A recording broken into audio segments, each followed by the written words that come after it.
Shri Gayatri tours and travels Chardham yatra complete travel plan. Iran America యుద్ధం 8వ వారంలో కడుగుబెట్టింది.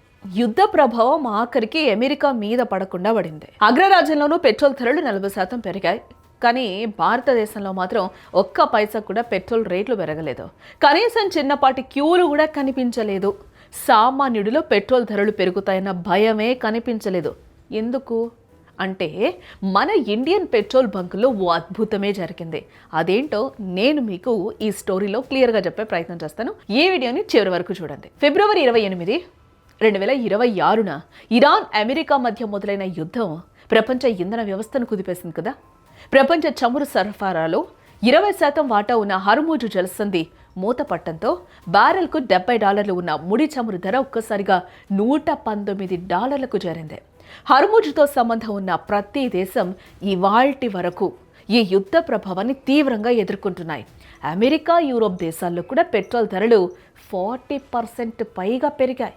అగ్రరాజ్యం అమెరికాలో ద్రవ్యోల్బణం ఆకాశాన్ని తాకింది. చమురు ఉత్పత్తి చేసే సౌదీ, కువైట్ లాంటి దేశాలు కూడా యుద్ధం వల్ల ఎగుమతులు చేయలేక ఇబ్బంది పడ్డాయి. యుద్ధానికి ముందు, యుద్ధం తర్వాత ఏ దేశంలో పెట్రోల్, డీజిల్ ధరలు ఏ స్థాయిలో పెరిగాయో ఒకసారి లెక్కలు చూస్తే ఆశ్చర్యపోతారు. అమెరికాలో పెట్రోల్ ధర ఫిబ్రవరిలో $0.80 ఉండేది. మార్చి నాటికది $1.08కు పెరిగింది. ఏప్రిల్ నాటికది $1.06గా ఉంది. యూకేలో యుద్ధానికి ముందు $1.93 కాగా ఉన్న పెట్రోల్ ధర ఇప్పుడు $2కు చేరింది. ఒక్క ఇండియాలో మాత్రమే ఫిబ్రవరిలో $1.04గా ఉన్న పెట్రోల్ ధర ఇవాళ కూడా అంతే, అంటే $1.04గానే ఉంది. పెరుగుదలను చూస్తుంటే జీరో అని చెప్పాలి. ఇదే మన పెట్రోల్ బంకుల దగ్గర జరిగిన అద్భుతం.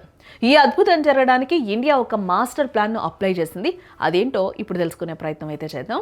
ప్రపంచం మొత్తం గల్ఫ్ దేశాల వైపు చూస్తుంటే భారత్ మాత్రం తన రూట్ని మార్చేసింది. యుద్ధం వల్ల గల్ఫ్ నుంచి చమురు రావటం కష్టమైన తరుణంలో భారత్ రష్యా నుండి దిగుమతులను 3 రెట్లు పెంచింది. మార్చి 2026 నాటికి భారత్ రష్యా నుండి ఏకంగా $5.8 బిలియన్ విలువైన చమురును కొనుగోలు చేసి రికార్డే సృష్టించింది.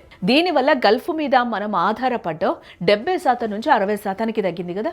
సింపుల్గా చెప్పాలంటే ఇది ఒక పెద్ద దౌత్య విజయం. భారత్ ఈ అద్భుతాన్ని ఎలా సాధ్యం చేసిందంటే దీని వెనుక 2 బలమైన కారణాలున్నాయి.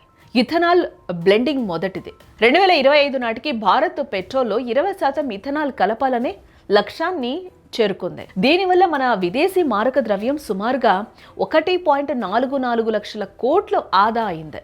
అంటే యుద్ధం వచ్చినా మనకు పెట్రోల్ కొరత రాకుండా మన రైతులు పండించిన చెరకు, వరి పంటలే రక్షణగా నిలిచాయి. ఇక రెండోది దిగుమతి పన్నుల సర్దుబాటు. అంతర్జాతీయంగా ధరలు పెరిగినప్పుడు మోదీ ప్రభుత్వం దిగుమతి పన్నులను తగ్గించి సామాన్యుడిపై భారం పడకుండా చూసింది. ప్రపంచంలో మనమే కాదు, మన చుట్టుపక్కల దేశాలు కూడా బాగుండాలని భారత్ నిరూపించింది. యుద్ధం వల్ల చమురు లేక అల్లాడుతున్న శ్రీలంకకు 38,000 మెట్రిక్ టన్నుల చమురును, బంగ్లాదేశ్కి 22,000 మెట్రిక్ టన్నుల డీజిల్ను ఎమర్జెన్సీ సాయంగా పంపింది.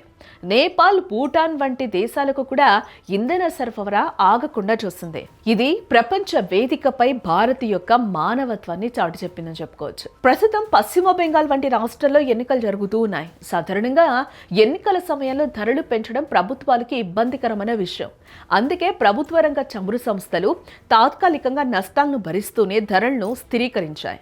ఇది అటు ప్రజలకు ఊరటనిస్తూనే ఇటు రాజకీయంగా ప్రభుత్వానికి బలాన్నిచ్చింది. ప్రపంచ దేశాలన్నీ యుద్ధం పేరుతో ప్రజల నుంచి డబ్బులు వసూలు చేస్తూ ఉంటే భారత్ మాత్రం తన చాణక్యంతో స్వదేశీ ఇథనాల్ బలంతో దేశాన్ని రక్షిస్తోంది. అమెరికా కూడా చెయ్యలేని ఈ ఘనత కేవలం భారత్కే సాధ్యమైంది.